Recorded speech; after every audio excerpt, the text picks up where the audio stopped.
Hello students, welcome to iExam. This is Sonal Saklani. So UP triple S C AGTA यानी कि agriculture technical assistant, इसमें जो vacancies आई हैं 3,400 around vacancies आई हैं. बहुत सारे स्टूडेंट्स इसके लिए प्रिपरेशन कर रहे हैं, लेकिन उसमें से कुछ स्पेसिफिक नंबर ऑफ स्टूडेंट्स यानी कि 3,400 स्टूडेंट्स ही होंगे जो फाइनली ये वैकेंसी को क्लियर कर पाएंगे और जॉब ले पाएंगे इस साल. अब वो कौन से स्टूडेंट्स होंगे ये डिपेंड करता है कि आप कितना पढ़ रहे हैं, कैसे पढ़ रहे हैं, किस स्ट्रैटेजी से पढ़ रहे हैं. देखिए, पढ़ाई तो सभी कर रहे हैं, मेहनत भी सभी कर रहे हैं, लेकिन आप कितना स्मार्ट वर्क करते हैं वो आपको डिस्टिंग्विश करता है भीड़ से. ठीक है, तो आज के इस जो सेशन है इसमें हम यही डिस्कस करने वाले हैं कि कहाँ से आपको कैसे शुरू करना है अपनी जो पूरी जर्नी है उसको. ठीक है, तो उसको डिस्कस करने से पहले तो देख लेते हैं कि क्या स्कीम है पूरा, मतलब एग्जामिनेशन का पैटर्न क्या है. तो पैटर्न अगर हम देखें तो 3 इसमें पार्ट्स होंगे आपके. ठीक है, पार्ट 1 जिसमें कि एग्रीकल्चर आने वाला है, पार्ट 2 जिसमें कि आपका कंप्यूटर नॉलेज IT वाले क्वेश्चंस आएंगे, 15 क्वेश्चंस ही होंगे वो, और पार्ट 3 जो है वो उत्तर प्रदेश का जर्नल जो नॉलेज है यानी कि वहाँ की हिस्ट्री, वहाँ की जोग्राफी, इस सब चीज़ों से क्वेश्चंस आएंगे. ठीक है, पार्ट 1 में भी अगर हम देखें तो इसमें क्या है, क्रॉप साइंस आपका एक मेजर पोर्शन कवर कर रहा है. क्रॉप साइंसेस में क्या आ गया आपके, हॉर्टिकल्चर और इकोनॉमी के. ठीक है, इसका सिलेबस भी एक बार हम देख लेते हैं. तो यहाँ पर आप देख सकते हो जितने भी स्पेशली जो क्रॉप्स उत्तर प्रदेश में ग्रो की जाती हैं, वीट हो गया, राइस हो गया, शुगर केन हो गया, ये मेजर क्रॉप्स हैं. मेज़ हो गया, ये मेजर क्रॉप्स हैं जो उत्तर प्रदेश में जनरली ग्रो की जाती हैं. तो इसके बारे में इसका आपका पूरा मतलब पैकेज ऑफ प्रैक्टिसेस वगैरह आपको पूरा पढ़ना पड़ेगा इसका. ठीक है, इसके बारे में जो पेस्ट इन्फेस्टेशंस होते हैं, इसका डिजीज़ मैनेजमेंट वगैरह होता है, वो सब कुछ पढ़ना शुरू कर दीजिए आप. ठीक है, एक तो आप क्या हो गया, major cereals, pulses, oil seeds, millets, fibre, cash crops, ये सारी. ठीक है, दूसरे जो आपके आते हैं वो आता है आपके हॉर्टिकल्चर क्रॉप्स. ठीक है, तो यहाँ पर पोस्ट हार्वेस्ट मैनेजमेंट आप देख सकते हो, fruits and vegetables, preservation, processing. इसके अलावा क्या क्या आता है एग्रोनॉमी में, देखिए आपका क्रॉपिंग सिस्टम आता है, क्रॉप रोटेशन होता है. ठीक है, इरिगेशन वगैरह के क्वेश्चंस आते हैं, तो ये भी सारा इसमें कवर्ड है. तो ये क्रॉप साइंसेस हो गया, सबसे ज़्यादा इम्पॉर्टेंट यही है. तो देखिए, सबसे पहले क्या करना होता है किसी भी एग्जामिनेशन के को पढ़ने के लिए, मतलब उसके लिए पढ़ने के लिए उससे पहले ज़रूरी है कि आप एग्जामिनेशन को पढ़िए. ठीक है, कैसे इसमें क्वेश्चंस आते हैं. जो पहले वाला इसका पेपर हुआ था उसमें क्या है, पैटर्न थोड़ा डिफरेंट था, अभी पैटर्न इसका डिफरेंट हो चुका है. लेकिन आप पहले वाला पेपर भी देखोगे तो उसमें अराउंड 25 क्वेश्चन सबके एग्रीकल्चर से आए थे. तो एक बार को आप वो लेवल चेक कर सकते हैं कि किस लेवल के उसमें क्वेश्चन आए थे, किस तरह के क्वेश्चन आए थे. उस पर ऑलरेडी एक सेपरेट वीडियो मैंने बनाया है, तो आप वहाँ पर चैनल पर जाके उसे चेक कर सकते हैं. ठीक है, इसके अलावा pest management, insect pest, diseases वगैरह है इसमें. ठीक है, फिर बायोटेक्नोलॉजी इंपॉर्टेंट है. ठीक है, अब बायोटेक्नोलॉजी में हम देख लेते हैं, बायोटेक्नोलॉजी, प्लांट ब्रीडिंग और क्रॉप फिजियोलॉजी 10 मार्क्स का है ये. ठीक है, अब आपका पूरा जो ये एग्रीकल्चर पार्ट है ना, ये 65 मार्क्स का है. तो ये ऑब्वियसली इंपॉर्टेंट है, ये आपका आउट ऑफ 100 65% जो है एग्रीकल्चर आपको पढ़ना है. ठीक है, उसके अलावा कंप्यूटर जो है ये 15% आने वाला है आपका. ठीक है, और जीके जो है वो 20%. तो बायोटेक्नोलॉजी से आपके 10 क्वेश्चन है. उसके बाद वाटर कंजर्वेशन जो है, ठीक है, सॉइल एंड वाटर कंजर्वेशन, यहाँ से भी 15 क्वेश्चन है. तो ये भी आपका इम्पॉर्टेंट हो गया. इसमें अच्छा सिर्फ सॉइल और वाटर ही नहीं है, इसके अलावा क्या है, इसमें सॉइल माइक्रोबायोलॉजी भी है. ठीक है, सॉइल माइक्रोबायोलॉजी के बारे में, सॉइल सर्वे कैसे किया जाता है, उसमें क्या क्या मेथड्स होते हैं, आपके सैम्पलिंग के क्या क्या मेथड्स होते हैं, वो भी इसमें पूछा गया है. ठीक है, सो ड्रेनेज, इरिगेशन ही नहीं, उसके बाद वाला जो ड्रेनेज वाला पार्ट है वो भी इम्पॉर्टेंट है. तो ये भी आपका एग्जामिनेशन में आएगा. इसके अलावा एग्री एक्सटेंशन है, agri economics and schemes, specially schemes related to agriculture in UP.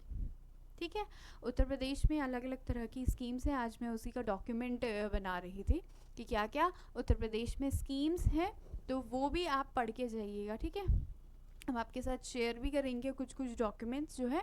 Telegram group आप उसके लिए ज्वाइन कर सकते हैं, उसके लिए अलग से एक टेलीग्राम ग्रुप बनाया गया है जहाँ पर हम नोट्स शेयर करेंगे, ठीक है। तो वहाँ पर आप ज्वाइन कर सकते हैं। फिर हो गया आपका डेयरी एंड एनिमल हस्बेंड्री, ठीक है। तो ये भी आपका इम्पॉर्टेंट इसमें होने वाला है। अब देखिए बहुत बार क्या होता है, स्टूडेंट्स ये बोलते हैं कि मैम पढ़ाई तो शुरू कर दी थी, स्टार्ट मतलब जैसे ही नोटिफिकेशन आया फिर नोटिफिकेशन के बाद सीधे शुरू कर दिया था, लेकिन कुछ दिनों बाद क्या है मोटिवेशन थोड़ा कम होता जाता है। अब उसके लिए आपको क्या करना है, why do you aim for this UPSC UP triple S C AGTA।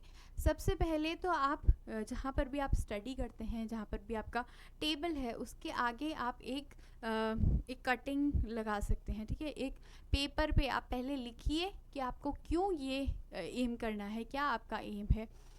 सोचिए कि अगर आपकी इस साल जॉब लग गई तो आपके पेरेंट्स के फेस पे जो स्माइल होगी वो कितनी वैल्यूबल होगी। तो वो क्लियर होना चाहिए आपका एम कि आप क्यों ये बनना चाहते हैं। सबसे पहले मैं बोलूँगी कि शुरू यहीं से कीजिए, ठीक है। सो एम पहले अपना डिसाइड कर लीजिए कि क्यों आप करना चाहते हैं, रीज़न क्या है। फिर आपको देखना है आपके जो सिलेबस है, सिलेबस पढ़ना है कि क्या क्या इसमें आपके वीक पॉइंट्स कौन कौन से हैं। मतलब आपका अगर आपको कंप्यूटर में आप नहीं है, आपने कभी इससे पहले नहीं पढ़ा है तो कंप्यूटर को टाइम दीजिए, ठीक है। कंप्यूटर के भी 15 क्वेश्चंस होंगे, क्योंकि मोस्टली स्टूडेंट्स एग्रीकल्चर वाले ऐसे होंगे जिन्होंने एग्रीकल्चर पूरा एक बार को पढ़ रखा होगा। लेकिन फिर आप ये सोच सकते हैं कि वहाँ पर डिस्टिंग्विश कौन सा आपको सब्जेक्ट करेगा, कौन सा एक सब्जेक्ट है जो स्कोरिंग हो सकता है, जो और स्टूडेंट्स नहीं पढ़ा वो आप पढ़ेंगे, ठीक है। तो कंप्यूटर आप एक बार को पढ़ लीजिएगा, ठीक है। जीके अबाउट वो उत्तर प्रदेश जो है वो पूरा पढ़ लीजिएगा, ठीक है। और एग्रीकल्चर में भी आप सिलेबस देख के एक बार पूरा देख लीजिए कि बायोटेक्नोलॉजी आपने कभी कवर कराया है कि नहीं, कौन से ऐसे टॉपिक्स हैं जो आपको फर्स्ट टाइम पढ़ने हैं या फिर आपने बहुत टाइम से नहीं पढ़े हैं, तो उनको एक बार लिख लीजिए, ठीक है। फिर लिखने के बाद क्या है, डेडलाइंस आपको देखनी है कि आपका जो टारगेट है उसकी आपको डेडलाइन सेट करनी है, ठीक है। अगर आपने ये डिसाइड करा है कि बायोटेक्नोलॉजी आप 3 दिन में ख़त्म कर देंगे तो 3 दिन में उसको कंप्लीट कीजिए। तो डेडलाइन बनाइए अपने टारगेट के लिए। और फिर क्या है, लास्ट में अपने ऊपर एक बिलीव होना ज़रूरी है। रोज़ अपने आप को ये रिमाइंड करवाइए कि आप ये जो वैकेंसी है ये आप क्लियर करेंगे ही इस साल, ठीक है। सो वो बिलीव होना बहुत इम्पॉर्टेंट है। इसके बाद जो है आपको ये देखना है, ये मैंने आपके लिए एक छोटा सा टाइम टेबल टाइप का बनाया है, वैसे आप अपने हिसाब से इसे मॉडिफाई कर सकते हैं। तो कैसे आप डिवाइड करेंगे, देखिए एक एग्रीकल्चर है जिसमें 65 क्वेश्चंस आने वाले हैं, कंप्यूटर जो है यहाँ पर 15 क्वेश्चंस होंगे और जीके के 20 क्वेश्चंस होंगे, ठीक है। सो एग्रीकल्चर तो आपको रोज़ पढ़ना ही है, बाय डिफ़ॉल्ट पढ़ना ही है। तो एटलीस्ट मतलब मिनिमम भी आप इसको 2 से 3 घंटे तो देंगे, ठीक है।